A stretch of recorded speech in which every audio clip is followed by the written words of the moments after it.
అందరికీ నమస్కారం. అందరికీ గుడ్ ఆఫ్టర్నూన్. నా పేరు అనిల్ కుమార్.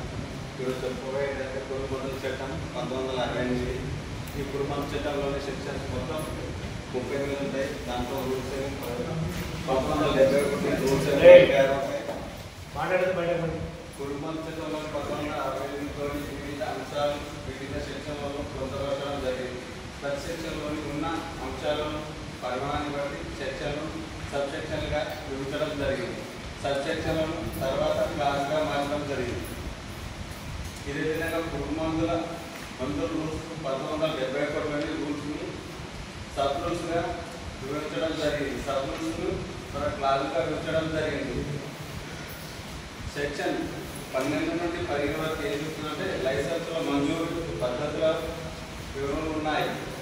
ప్రిన్సిపల్ సర్టిఫికేట్ అనేది డీలర్ లైసెన్స్ పొందేందుకు ముఖ్యమైన డాక్యుమెంట్. ఇందులో పురుగుమందులు ఎక్కడ నుండి సరఫరా అయ్యే నమోదు ఉంటుంది. సెక్షన్ 20 నుండి 23లోని పురుగుమందుల సెక్షన్ నియమనం అధికారాలు అనుసరించవలసిన పద్ధతుల గురించి తెలియజేస్తుంది. ఈ పద్ధతులపైన పూర్తి అవగాహన ఉంటే తగు జాగ్రత్తలు తీసుకోవాల్సిన అవకాశం ఉంటుంది. సెక్షన్ 29లోని నేరాలు శిక్షలు విషయాలు ఉన్నాయని సెక్షన్ అర్థం చేసుకునే డీలర్లు తీసుకోవాల్సిన జాగ్రత్తలు. రోజువారీ వ్యాపారంలో డీలర్లు తీసుకోవాల్సిన జాగ్రత్తలు. షాప్ ముందు భాగంలో నేమ్ బోర్డు ఉంచాలి.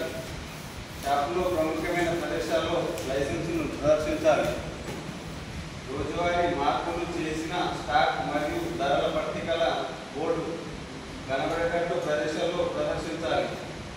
సరుకు స్టాక్ మరియు రిజిస్టర్ను నిర్వహిస్తూ ఏ రోజుకు ఆ రోజు సరుకు విలువను సరిచేస్తూ ఉండాలి. కొనుగోలు చేసిన వారి సంతకం సేకరిస్తూ కొనుగోలు చేసిన వారికి బిల్లులు ఇస్తూ ఉండాలి. కంటైనర్ల మీద తగు లేబులింగ్ బిల్ ఉండాలి. అధికృత పంపిణీదారులు ఉత్పత్తిదారుల నుండే సరుకులు తీసుకోవాలి. కొనుగోలు బిల్లు లేబుల్ బిల్లు క్రమబద్ధంగా పేర్చి పై చేసుకుంటే తర్వాత సరి చేసుకోవాల్సి ఉంటుంది.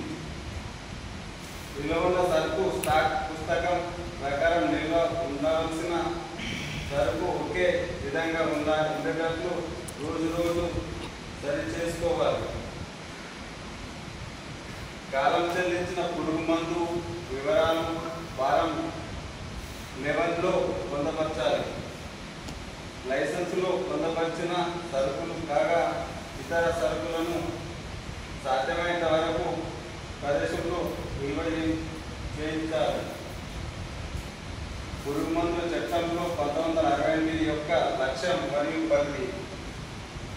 పురుగు మందుల వల్ల మానవాళికి పశువులకి హాని కలగకుండా నిరోధించుటకు మార్కెట్లో నాణ్యమైన పురుగు మందులను లభ్యమయ్యేందుకు వ్యవసాయ ఉత్పత్తులు మరియు ఇతర ఆహార పదార్థాల్లోని పురుగు మందులను అవసరమైన నిఘా ఉంచడం కోసం వివిధ స్థాయిలో పురుగు మందులు తయారీని నిల్వ వినియోగంలోని పనిచేసే భద్రతను పరిరక్షించేందుకు చట్టంలోని వివిధ అంశాలు ఉల్లంఘించే